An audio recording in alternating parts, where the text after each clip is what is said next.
Good afternoon, everyone, and thank you for joining us for today's webinar on the return to work process after medical and other leaves. My name is Adam Brome, and I'm a Strategic Communications Advisor with SARM. A few items to know before we get started are the webinar will be recorded, and copies of both the recording and presentation will be distributed by email to all attendees following the webinar.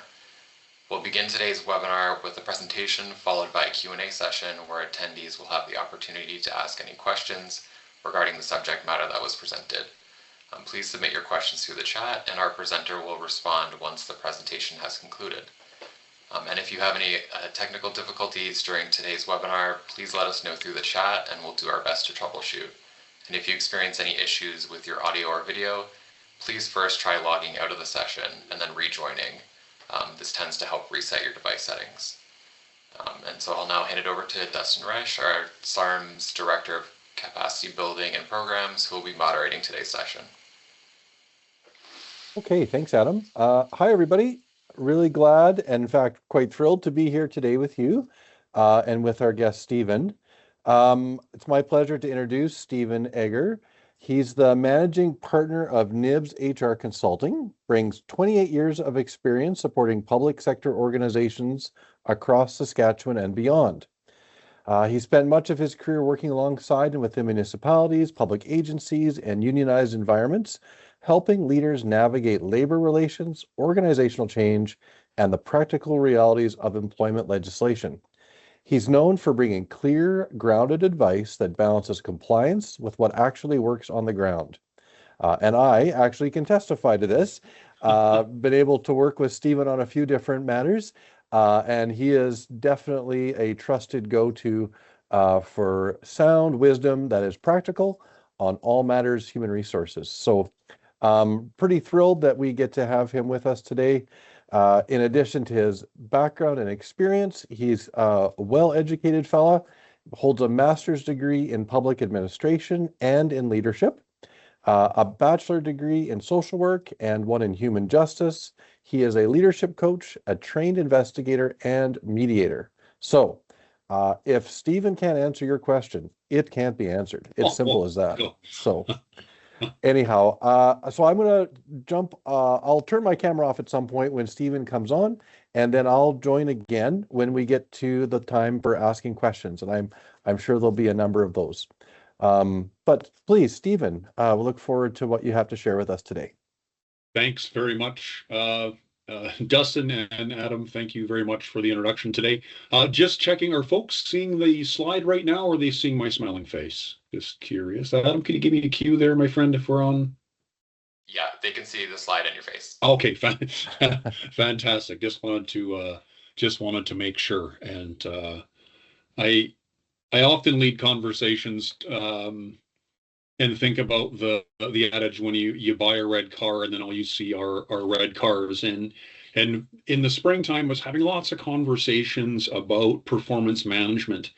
And today, my red car, as of late, is just around return to work, which I hope is going to be helpful with our conversation. So I want to be talking about that return to work, or sometimes we hear RTW. And more specifically, what you should be doing as administrators and leaders in the municipalities when you've got an employee coming back from illness, injury, a mental health leave, or another medically supported absence. And I should note that any return to work after a prolonged absence can benefit from the same ideas: clear communication, clear process, and clear expectations for both parties. And often that return to work can be one of those topics that really feels simple. I just have to get Jane back to work, until it lands on your desk. So somebody comes to you and says, hey, I'm ready to get back to work. Maybe they've got that note, or the note's vague from the doctor. Maybe there are some restrictions. Maybe counsel's asking what's going on, and maybe your colleagues in the RM who had to take on more responsibility are getting a little bit tired of the extra work, and their patience is wearing thin. So my goal today is to help you think of the process in a clear and less intimidating way. So I'm not going to try to turn you into doctors or lawyers or disability management specialists. I want to help you with a practical way to think about the solutions. What kind of information can you ask for? What should you stay away from? How do I consider an accommodation in my workplace? How do I protect privacy? And then this is the big one, and you hear me flog this all the time. How we document that is so very important. So it doesn't need to be a perfect process, but it does need to be defensible. So we're going to be thinking about being thoughtful and work focused and ultimately handling the situation with care.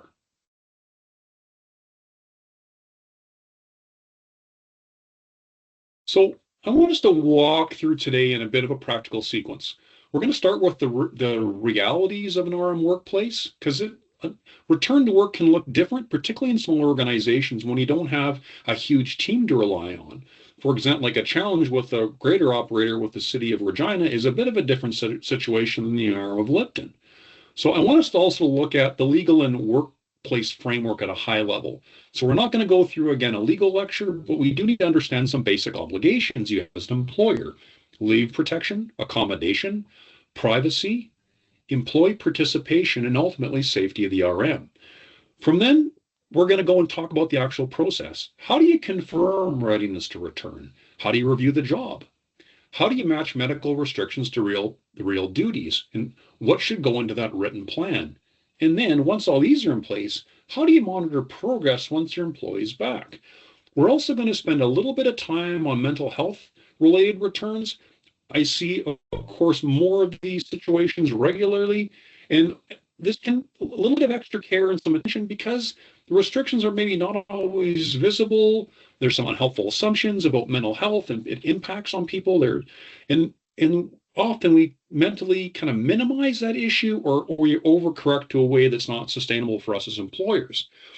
Now we're going to look at a couple examples at the tail end and some common traps, and finally a bit of a checklist that you can use when folks are getting back to work. So this one, I bear in mind, rarely is it just an individual staffing issue for the employee who's been away. On that return, it's having an impact on you as a supervisor, maybe on the foreman, on other individuals, etc. So if we think about it, if you're as an administrator, you're away, someone else may be having to cover payroll, utility billing, tax notices, minutes, front counter questions, council packages. If public works people are away, that's road maintenance, your snow clearing, mowing, equipment checks, landfill coverage, water, sometimes wastewater work, after hours responses. So the tight-knit nature and the small aspect of most municipalities mean folks are wearing multiple hats. And when one cog is out of that system, it can really have an impact. And there's also that human side of our small workplaces. People know each other, your families, we just live down the road for one another, and we're going to notice when someone's away from the workplace. Someone comes back and they're only working 2 days and they used to work 5. This, raises questions and curiosity, and it may just come from a position of friendliness and curiosity. And so none of those things are unusual, but it may create a bit of pressure for you. And the mistake we often make in thinking that because we're a small workplace, we can be a little bit more informal. And interestingly, almost the converse is true. That better clarity and better expectation as in smaller workplaces can really prevent some confusion, resentment, and ultimately privacy problems later.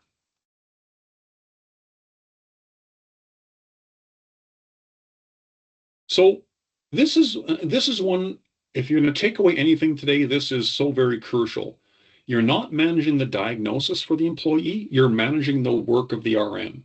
So that distinction matters, and it helps keep you as an employer in the right lane. So in most return to work situations, you don't need to know the employee's diagnosis. You don't need to know a full medical history. You don't need to know what medication someone is taking or what's happening in their personal life. Then I put a little parentheses around this for 1 second. Often folks will just disclose that to you anyway because of those closer relationships. Just be mindful that that information's not required. What you do need, though, is enough work-related information to make a good decision. Is the employee able to return? Can they return to regular duties or only modified duties? What are the restrictions? Is it hours? Is it lifting? Could it be concentration? Can they work alone? Can they operate equipment? What about interacting with the public? And are these regular restrictions, temporary restrictions? How often should they be reviewed? So this is the lane where we're going to stay in as administrators and leaders. We're going to focus on abilities, restrictions, safety in the workplace, accommodation, communication, and documentation. Let's walk through this stuff as we go. So there are three duties you need to balance as an employer. And the first is privacy and dignity. So medical information is sensitive. So even when people in a workplace are generally concerned, it doesn't mean they're entitled to know the details. Information should be limited, handled carefully, and shared only when there's a legitimate need to know. The second duty is a duty to accommodate. So if the employee has a disability-related need or a medical restriction, the municipality may need to consider reasonable adjustments. And again, these can be things like modified duties, reduced hours, a graduated return to work, maybe a break from certain tasks, or looking at different ways of doing the work.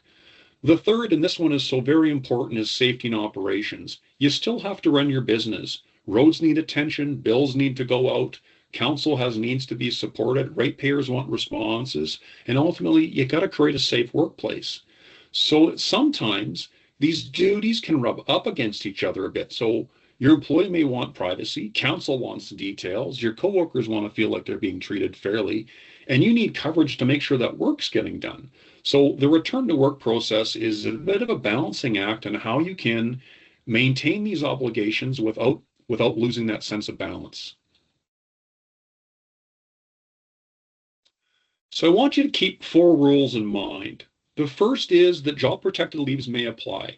So before treating a medical absence as an attendance problem or performance issue, or even abandonment of employment, pause and ask whether the absence is connected to illness, injury, disability, WCB, or another protected ground.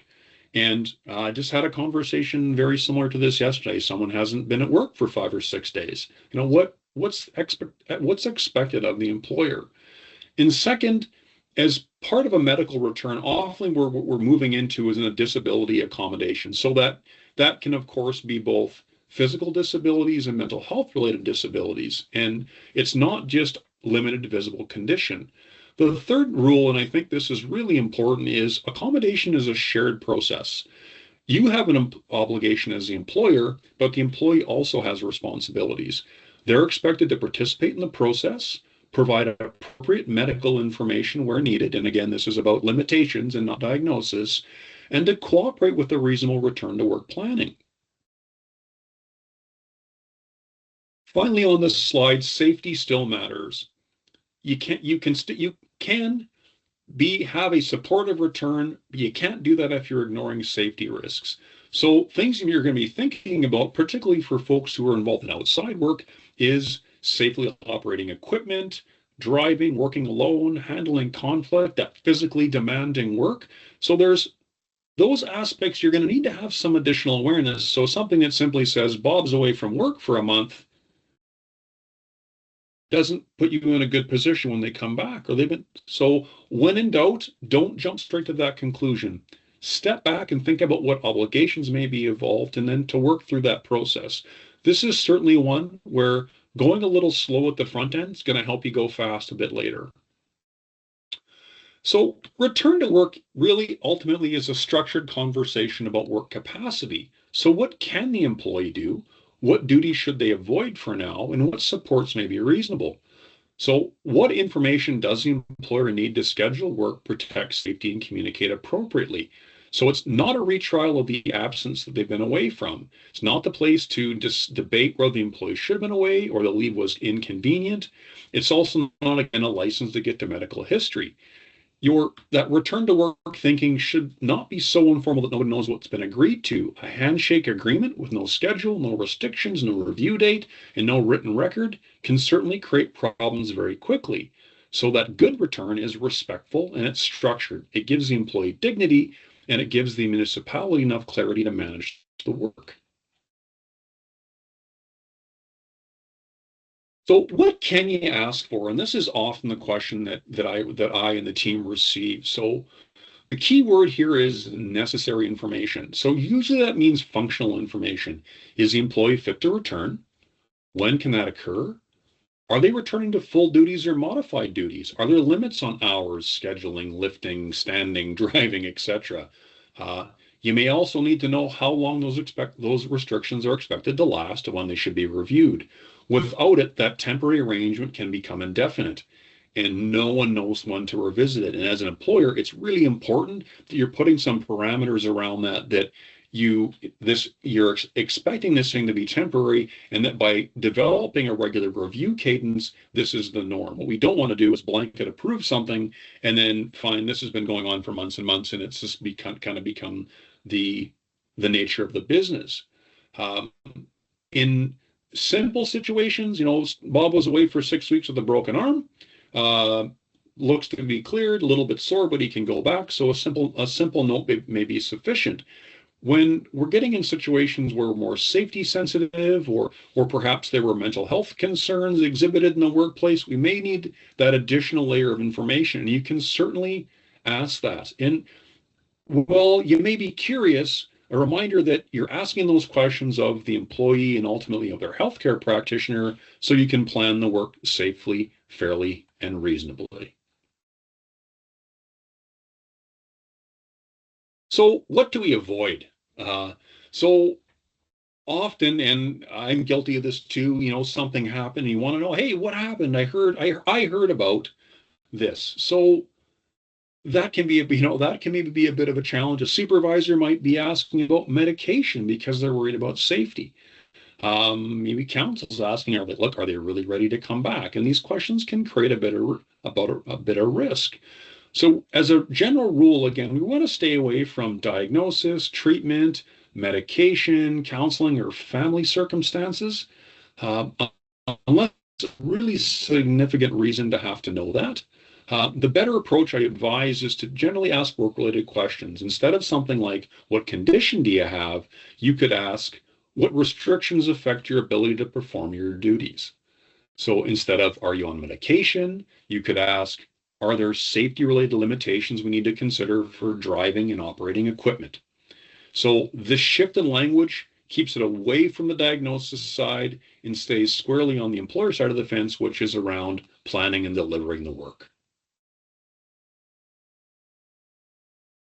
So I gave you a bit of a phrase here, and you can hopefully keep useful. Number one, I like this because it does a couple things. First, it reassures the employee that the municipality is not trying to pry into private information. That especially matters for folks who may be experiencing mental health challenges. There's already enough of a stigma associated that folks tend to be quite concerned. Second, it makes it clear that the employer at the moment doesn't have enough information to manage the workplace. So you don't have to give every detail, but you do need to have enough information presented to you that allows you to figure out, how am I going to operate the RM going forward? And tones here, not suspicious or adversarial. We really want matter of fact. We want practical. So something like, we want to support the return and do that properly. We need to understand what work you can safely do right now. And it's an invitation to participate in the conversation. So now let's move into the process itself. And this is a 5-step model, and it's designed to be easy enough to apply as it said. So first of all, whether you're returning from a physical injury, a mental health concern, surgery, a recurring medical issue, or a longer issue, perhaps stamina is a concern. And the facts are going to change case to case, of course, but the process remains the same. Confirm employee readiness, understand the role, compare restrictions to duties, put that plan in writing, and monitor how it's going. So often where we find ourselves getting a bit of a challenge is if we skip one of these steps, or we agree to that vague note without clarification. And one that I often find, people don't review the job description or talk to the supervisor to get more information, make some assumptions, and then there's a gap. And so the goal with the model here is to help you navigate that effectively. And really, the first step is to confirm whether the employee is ready to return and whether the ARM's got enough information to plan that return properly. So if you get a medical note saying they're fit to return to regular duties on a specific date with no restrictions, appears at this blush to be low risk, and if there's no other concerns, that may be enough. Other times, and I see this a lot, is so-and-so may return to work. That doesn't tell you can they work full days? Can they deal with public conflict? Can they operate equipment? And it doesn't mean that you should reject the note it does mean you need more clarification before putting the employee back into certain duties. You want to protect the safety of the organization and for that employee health. And the question to keep asking yourself is, do we have enough information to plan a safe and reasonable return? And if the answer is no, it's okay for us to ask for more information. And on a side note with this piece as well, often we find ourselves, someone say Steve's got a 4 month leave, and we wait until 3 months and 5 days before we raise the conversation with Steve about his return to work. Totally appropriate, even during the period of leave, to periodically check in with your employee. And after a sustained absence, I would encourage you to at least 3 weeks ahead of time reach out to the employee to just start to communicate about their expected return to work, and that you may need some return to work information from the healthcare practitioner. And we're doing this to acclimate them to the idea. And second, everyone knows how hard it can be to get in to see a nurse practitioner, to see a physician. So this gives your employee a chance to book that appointment, and you've got information hopefully on or slightly before their expected return to work.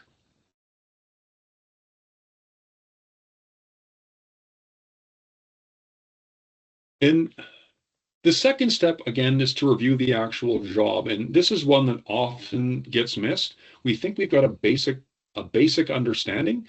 And often what we seem to have is the job title and one or two key responsibilities. And again, using the points I made at the front end around, as an administrator, and depending on the size of your RM, you can be handling a whole different host of responsibilities, or sometimes all of them. Finance, HR, council support, dealing with ratepayers, correspondence, payroll. And as I found out yesterday, someone from the office was responsible for weed control. And here's me assuming that was being taken care of by folks outside. Even your public works team has got lots of responsibilities. So one thing I'll ask you to think about is, before you start determining whether a restriction or an expectation can be accommodated, i.e. shorter days, less lifting, really, really important that you look at the job itself and figure out what duties are essential and what's the frequency of those. Are these daily, weekly, monthly, annual things? Are there things that can be potentially postponed or reorganized? And that starts to split the responsibilities that roll up into things that absolutely have to be accommodated and things where there is a little bit of space. And this can come back to when we talk about the duty to accommodate, which employers have. So, for example, it may be easy enough to modify responsibility for 2 to 3 weeks, but for like a 6-month link, it's probably not going to work for us. So always be thinking about that.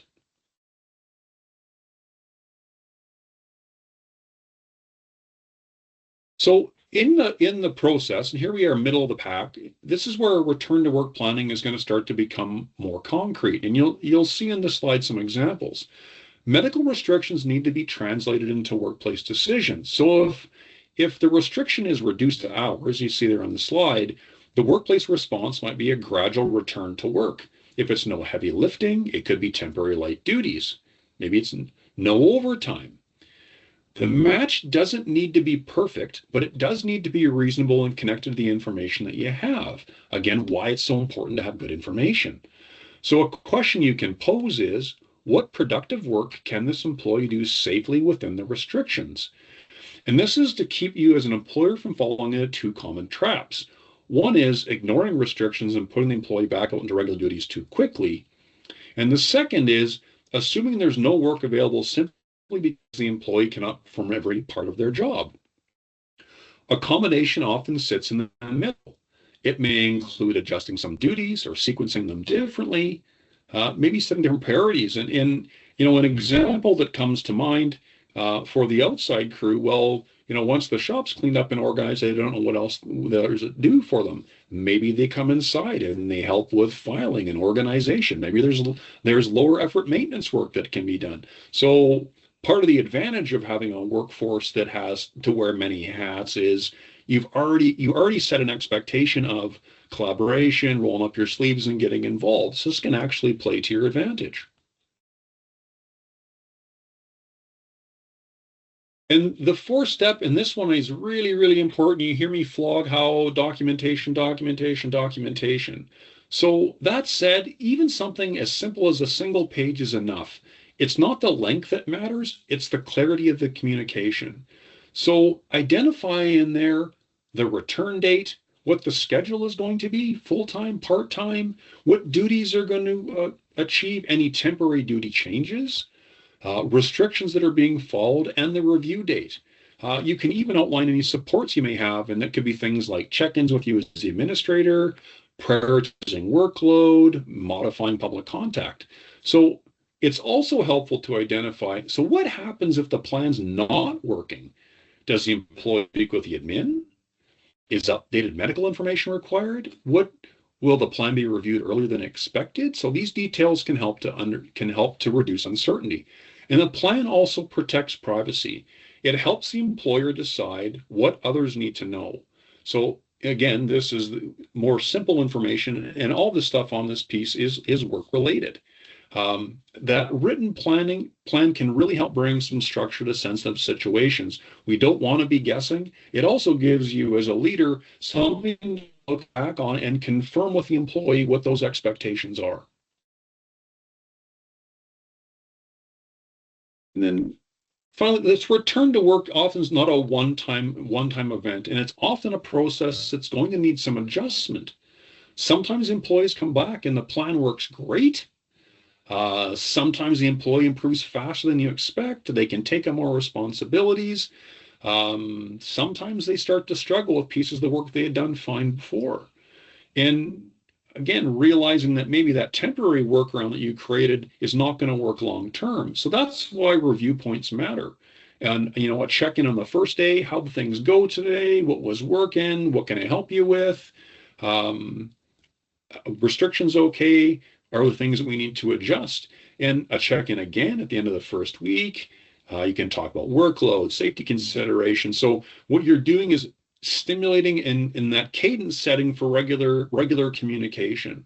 And some folks might argue that this feels a bit like micromanagement, and I hope not. The goal really is to keep the return to work. It's a current and live thing, and for it to be grounded in the practical needs of the RM. So it's like I talk about policy and process being living, breathing documents. If things change, you can change and update the plan.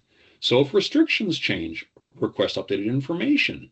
If the operational impact, i.e., this is really causing a problem for us for Steve only to do 1/4 of his job, that needs to be documented as well. Consider it a live document and not one just put up on the shelf, so to speak. I wanted to touch for a second on mental health returns to work and why they can be a little bit harder to manage. So with a physical injury, restriction may be easier to picture. No lifting over 20 pounds, no prolonged standing. With mental health, the restriction may involve concentration, fatigue, stress tolerance for the employee, disrupted sleep, conflict experiences. So you may find yourself as an administrator trying to manage several considerations at once. An employee may look like they're ready, and they may very much want to be ready, but they may not be ready to handle every duty, every deadline, every upset ratepayer that they come across. So, and I also want to underline, don't automatically assume that because there's a mental health return that individuals can handle ordinary work expectations. The question is not whether the work has any stress in it. Most work does by virtue of being work. The question is whether there are medically supported restrictions that affect how the employee should return. And on top of that, employees are still expected to meet performance expectations of their role on an ongoing basis. My caveat to that one is if they can't physically do something for a period of time, that will be unreasonable. But do hold folks accountable for making sure their work is done to appropriate standard. And this holds on the accommodation side of the fence and just as a matter of general good practice. So often what we see on our side are practical adjustments on the mental health side and modest. So, something like a gradual return to work. So they're working a few days a week for the first couple of weeks and slowly moving up the scale towards full time. This predictable schedule can really be helpful for them to rebuild stamina. And that's one I've often seen where after being out of the workplace, maybe it was a workplace stress related situation, it's mentally fatiguing to be back in the workplace. Think how you feel after even, you've gone away on a vacation for 2 weeks and you come back and after 2 days of work, holy moly, I'm so tired, I feel like I need another vacation. And that's with you functioning at the top of your game. So another thing to think about is it's important that the accommodation itself is connected to the restriction. So if the restriction is less stress, it may make sense to temporarily redirect escalated complaints. If it's limited concentration, so it could be prioritizing core duties and reducing competing deadlines rather than simply telling the employee to take it easy. Again, you have a reasonable expectation that there is some work moving forward. And if an employee is in a situation when on their return, they're demonstrating an inability to manage the majority of the aspects of their work, they're probably not ready to be back at work. And again, an accommodation is a temporary thing and means you can go back and have a look at it to revisit that piece on a regular basis. So this is how we can do two things, which is one, supporting our employee, and two, maintaining control of the workplace. So let's think about that model in a couple of situations here. So your office admin has been away for 8 weeks. The note says they can return to work 3 days a week for 1 month, but should avoid high conflict interactions. So it sounds manageable at first, but we got some things going on. Our tax notices are going out. We got a bunch of complaints that are coming in the door. Council packages are due next week. And another employee in the office who already feels stretched because they've been doing 2 jobs for a period of time. So this is where we start to shift our thinking towards an operations lens. So you want to support that returning employee while you're still keeping in mind deadlines, workload, and morale, among other things. So without a process, these things can kind of quickly become emotional. So some people are going to say, we need them back full time. They got to be here. They shouldn't have to deal with any stress. So you give me some pulls or tensions in the workplace. And you may create some situations thinking, how do I do this? So what I want you to work on with this model is use it as a sequence to slow your thinking down and focus on the work that's required for the RM. So with respect to our admin friend, a practical response would start with some clarification. So what are high conflict interactions? Does it mean all public contact? Only escalated complaints when someone turns red in the face, angry phone calls? This is one I often see. It's associated with a particular person. Sometimes it's a member of council they've got to rub with, or a ratepayer, again, friends and family and adversaries down the road. So we need to get that detail so we can apply and understand the restrictions. So once that's clarified, and I'll use the example here, 3 defined work days, you could do a split for their role. For example, just doing tax notices and routine duties. But things like those complaints can be temporarily redirected, and we need to figure out who are those going to go to. Do they come to the administrator? Do they go to bereavement counsel? Do they go to another employee? And for something like this, I'd advise about a 2 weeks check-in. So check in at the end of the first day, the end of the first week, a couple weeks, and then end of 2 weeks. How's it going? What's working? And that's going to give you time to not only understand the impact of this accommodation for the employee, but it's also going to give you a better understanding of how is that accommodation working within the workplace. And this communication thing is an interesting one. So coworkers may need to know in this particular situation how work's being assigned, what splits where. They don't need to know the medical reasons. Council would really only need to know that there's been a bit of an adjustment in the office. And depending on your lens, you may not even have to share that much information. We want to be specific and respectful in the work that we do.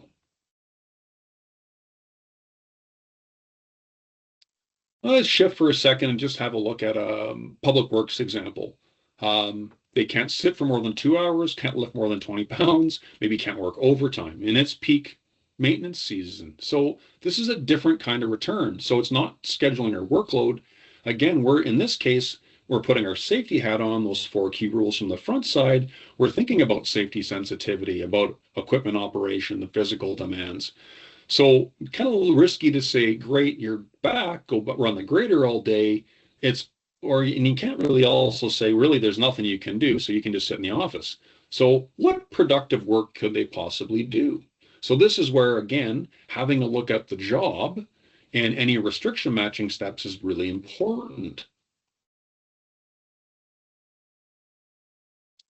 So what can they do? And this is where you may need to get some additional information. Can you operate equipment for shorter blocks of time? Do you need more regular breaks? Are there any concerns related to medication fatigue or reaction time? So again, noticing we're focusing on the function and safety, not the diagnosis.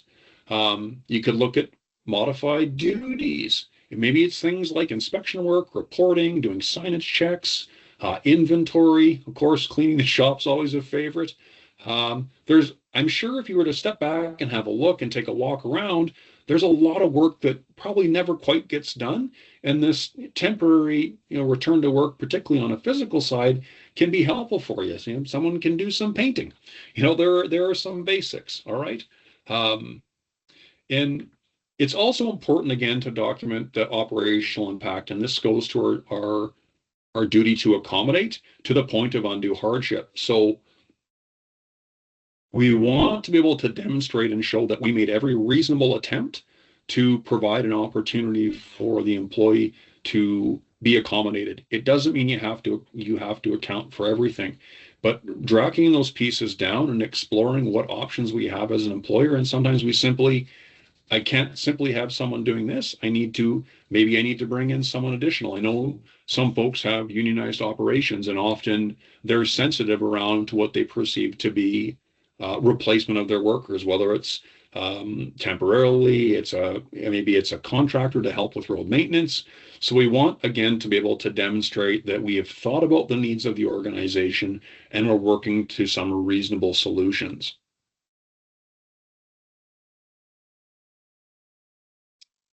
So communications boundaries, this one I'll touch on for a second. And this is often one of the hardest things to kind of manage within that small office space. Council may need some information. This is especially true if you're thinking about service input, service impacts, staffing pressures, budget, things that they have more of an interest in. They're obviously not going to be in any position to know about diagnosis or the treatment. So what you could frame that as in a conversation is a confidential return to work process is underway for Bob. We've made some temporary changes. Here's what we're going to be doing. What questions do you have? Your coworkers as well, they do need some information, but again, it's focused on the operational. And there are situations that is because of an accommodation for another employee, it has impacts on other employees, i.e. adjustments to schedule and their responsibilities. So it's helpful to explain that there are some changes to responsibilities coming forward and specifically what those things are. Employees don't have to like the information that you're sharing with them. It is important if the expectations are changing, if the responsibility is changing, even if it's temporarily, that we're really clear about those pieces. Supervisors, as an example, maybe a little bit of additional information, again, because they have that safety responsibility through occupational health and safety. And we want to focus on what they need to know to manage the work. And it may be that Bob is on medication and as a consequence may be drowsy. So that doesn't tell you what the diagnosis is, doesn't tell you what the medication is, but there's a safety impact that you should be potentially aware of in your observations for your employee.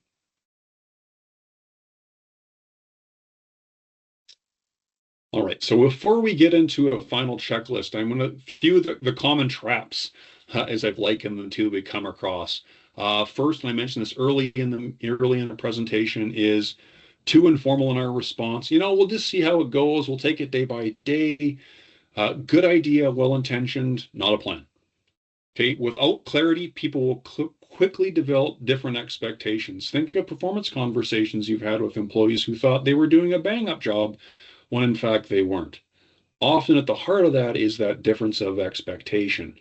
The second is asking for too much medical information. You don't need to be investigators. Stay focused on functional restrictions, and that's something we can certainly help you with. The third is letting counsel get too far into the medical details. They have legitimate governance interests, but medical information should be tightly controlled. Would only be pretty limited for situations you want to share that. Don't let coworkers fill in the blanks. So if duties shift and there's been no conversation, speculation tends to kind of take over. So this goes back to what information can you share with them? How have duties changed? How's that being accomplished? How long is this going to go for? A fifth one I often see is in response to a change of behavior, jumping to discipline right away. And if we stand back and we think about our responsibility as an employer, that duty to inquire, if we see an employee behaving in a manner that's different, i.e., they were always on time, but now they're late, they're coming to work fatigued. There's just that change, and your spider sense is tingling, saying something's going on. When you start to think about that, you trigger an expectation or responsibility for the employer to ask about what's going on. The undue hardship one, often we come across this where we've tried one accommodation and it's just simply not successful. And well, yeah, that accommodation will require us to hire somebody else. Generally speaking, the courts are going to say, well, then hire somebody else. They have limited patience for employers who don't put their best foot forward. And that's why it's not to the point of reasonable accommodation, to the point of undue hardship. When we start to get undue hardship, we're talking significant financial, operational impacts that can't be avoided, etc. Again, why it's so very important that you are doing your homework in documenting as you go along. So most of our problems that we stumble on this is when we don't put a process in place, or when we do, we rush through the process to get the thing to the output side. All right. So just before we move to questions, a few questions you should be able to pose to yourself when you're managing through a situation requiring some adjustments to work abilities and restrictions. Make sure you understand the real duties of the job. Consider whether accommodation is possible and what would it look like in practical terms. Address safety, especially where there is large pieces of equipment, people who may be working alone, significant physical demands, high consequence work for the RM. Get that plan in writing. Again, it doesn't have to be elaborate, but it should be clear. Limit communications to folks who need to know, and then set those review dates so the plan can change as a situation develops. And so my larger message I'll leave you with today is return to work's manageable when it's focused on the work, privacy conscious and safety aware. Always document and review from time to time. Let's answer some questions. Okay, well, thanks, Stephen. Folks, I'll invite you to put your questions in the Q&A section there, and I'll relay them over to our subject matter expert here, extraordinaire. And while we're waiting for that, maybe this is the benefit of being the facilitator or the host of this thing, is I get to ask the questions I want to first. So I've got a couple. Maybe the first thing that comes to mind is, like, you've given some really good guidance for what folks should do, on their own. When do you seek professional support? When do you reach out to HR like yourself, a consultant, or a lawyer? Great question, Dustin. And sometimes I like to use the spider sense thing, and I guess I get the benefit of that from having been through the exercise. A little bit more on the concrete side. When we start to deal with situations where perhaps there was, significant work stress, or we're running into a situation where we're bumping into a protected ground, family, disability, etc., and we're worried about potential implications for the organization.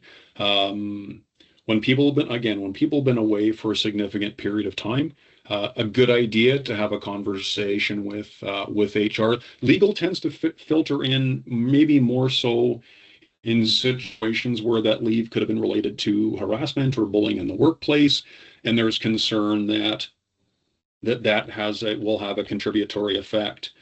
Another one, and I often see this, is we've had some conversations, or pardon me, we've had some challenges with Steve going back a period of time, but we haven't really dealt with them. So we figure now on this return to work, it's a great time to raise the shortcomings he's had as an operator for the last 2 years after he's been away on a leave. So what I'm getting at is when we start to roll a few things together, accommodation, return to work, human rights considerations, and it starts to feel a little bit complex on performance shortcomings. Good idea. Have a conversation with at least HR to start, and then legal if necessary. Yeah, that makes sense. I see that while we were chatting about this past question, another one's come in, and so I'll just share that with you, Stephen. Okay. When an employee refuses the work plan, sorry here, how do I get this? When an employee refuses the work plan as they do not want to do the activities assigned that meet the provided restrictions, what can we document to show this was refused?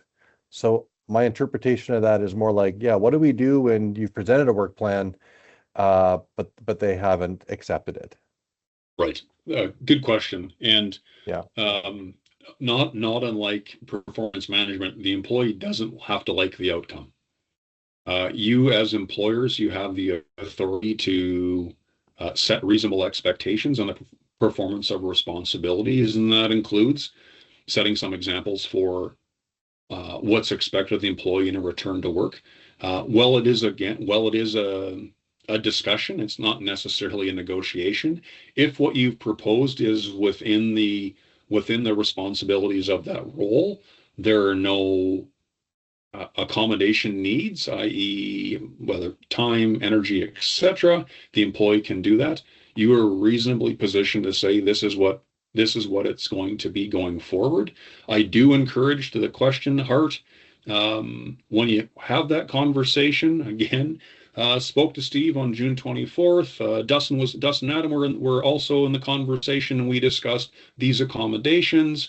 And what didn't I like about those things? Include the piece. And the reason we get to that is it may get to a point where, interestingly enough, you're performance managing me in this piece. I still have to perform the duties to the best of my abilities and within my abilities. If I'm refusing, that goes to insubordination and starts to move down a disciplinary path eventually. Well, that actually is a good segue into another question, which is what do you do when there's a employee on leave and there needs to be maybe a parting of the ways at some point for other reasons not related to the leave? Good question. And that's one that I should have led with on the legal side. If you're in a situation where you're considering removing someone from the workplace while they're on a leave, whether that's for just cause or for non-culpable termination, as we call it, do talk to legal. There are some significant risks associated with that, and often what opposition counsel will attempt to do is draw a line, however tenuous, between the reason for the employee's leave and the fact that they're being terminated. General advice is get through the leave period. If they're on an approved leave, be that jury, military, maternity, paternity, etc., and wait until they return to the workplace to deal with the performance component. That said, there may be situations where the behavior, what's uncovered, is so grievous as to warrant immediate termination, i.e., fraud, theft, violence, something that would trigger a culpable termination. Again, in that situation, I do encourage you to have a conversation with legal to get the facts organized, because it can be a little bit dicey to navigate. I have worked in situations where during a reorganization project, a couple of individuals who were on parental leaves found their jobs. They lost their work during the process, and in that one, the employer could draw their line to say this wasn't about that Steve and Dustin were because they were away from the workplace. It's because as part of this larger reorganization, 9 positions were eliminated, of which these 2 just happened to be incumbents. So it's a bit of a different scenario. Yeah. Yeah, I'll have your number on speed dial, I think, for that kind of thing. So Here's hoping it doesn't. I yeah, never that's like right. reorganization conversations. Those are tough Yeah, ones for everybody. yeah, no kidding. But good answers. Thank you very much for the help there. Got another question in the interim, and that is, we're very short-staffed due to a leave of 6 weeks that keeps getting extended. Can we hire to fill that position? It seems it seems the person will not be returning and is dragging it out. Yes. Your that would go to your budget. And I guess my not to be cute and evasive, but it would go to your budget availability.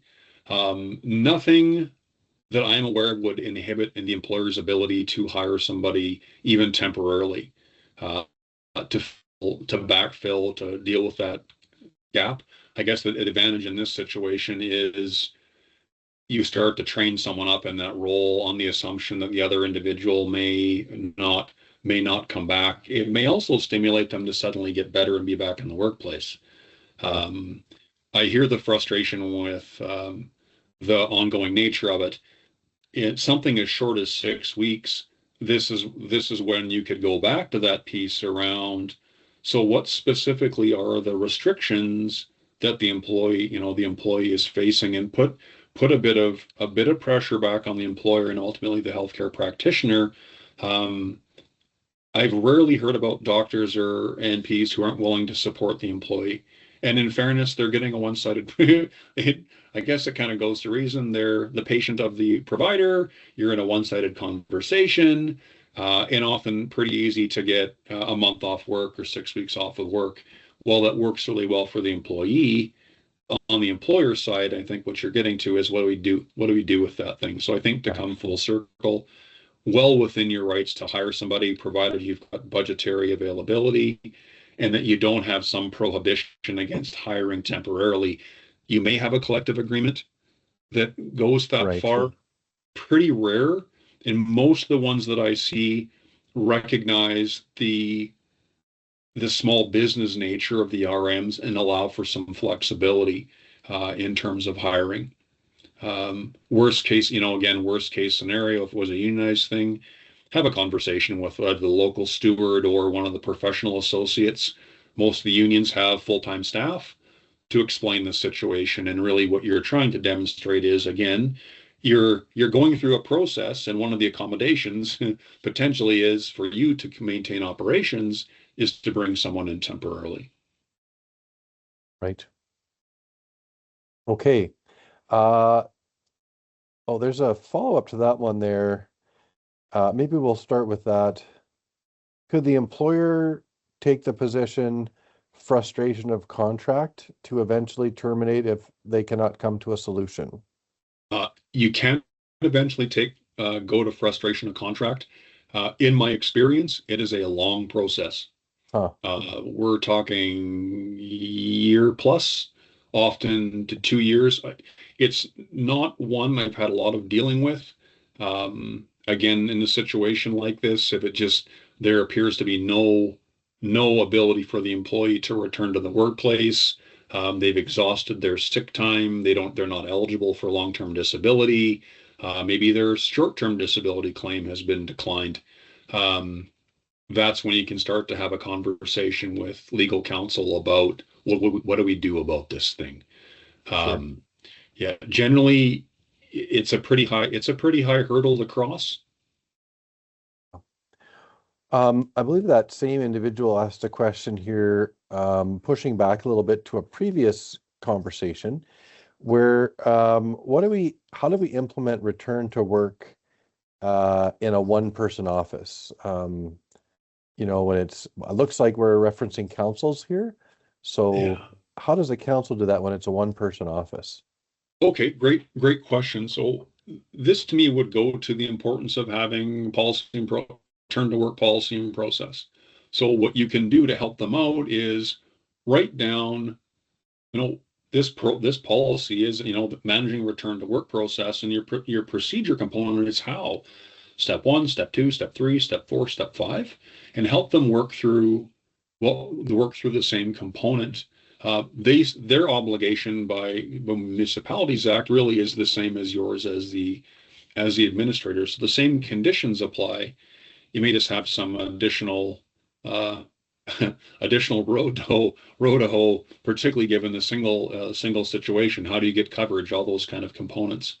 All other thing that comes to mind is for those situations, and assuming it's the administrator who's the lone employee talking to RMAA about some backfill, albeit temporarily, hopefully able to get some folks in who can hit the ground running and manage in the interim. Yeah,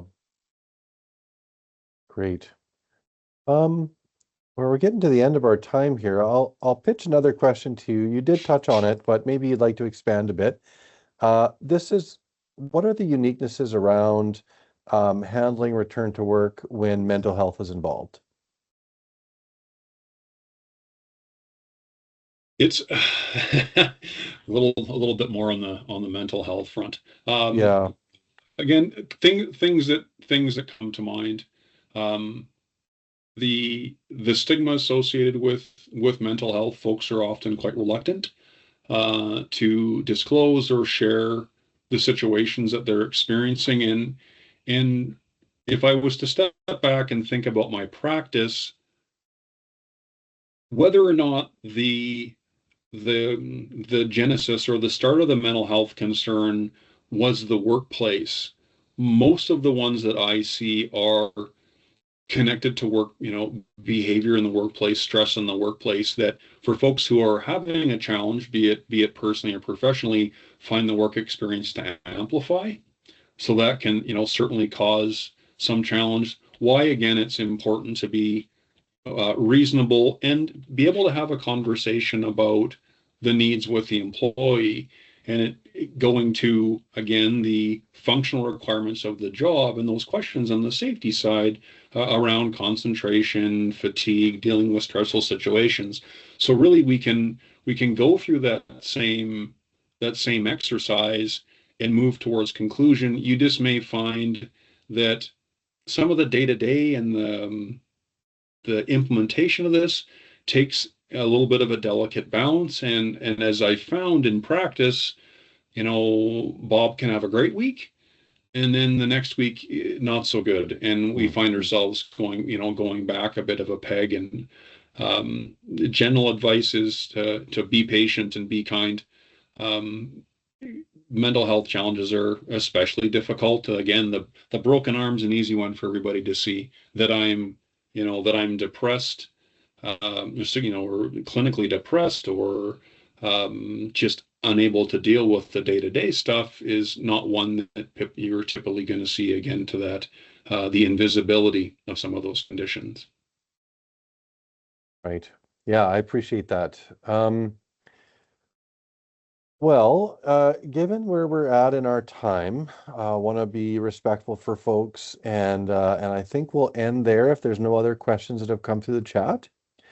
Let me just take a minute to share with folks that we will post this information and this webinar recording on the SARM website. Stephen's information, I know he's available through the SARM HR program as well, so you can access services that way.